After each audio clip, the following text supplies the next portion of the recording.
আজকের ব্লগটি সকাল থেকে শুরু করছি। আমরা যখন ঘুম থেকে উঠি তখন ভ্যালোরিয়া ঘুমায়। আমি স্কুলে যাওয়ার জন্য রেডি হচ্ছি। এই হচ্ছে আমার টিফিন, আর যেই গরম পড়তেছে তাই ফ্যান। আমি স্কুলে যাওয়ার পর আপু ওর জন্য আর আম্মুর জন্য নাস্তা রেডি করছে। নাস্তায় ছিল রুটি আর সবজি। আমি স্কুলে চলে গেলেই আপু আম্মুর সাথে সারাক্ষণ বসে থাকে, যদিও পালক, কিন্তু আদর তো করতেই হবে। ওরা আমাকে রেখেই নাস্তা করে ফেললো। নাস্তা শেষ করে আপু কতক্ষণ পড়তে বসছিল, মিথ্যা মিথ্যা।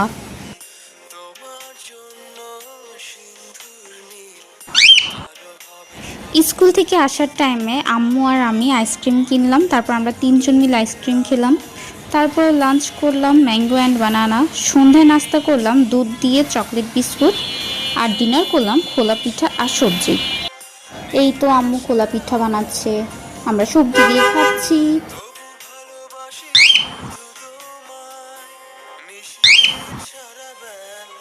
আম্মু খাচ্ছে ভাত, কারণ আম্মুর খোলা পিঠা বেশি ভালো লাগে না তাই। তো আজকের ব্লগ এইটুকুই। আল্লাহ হাফেজ।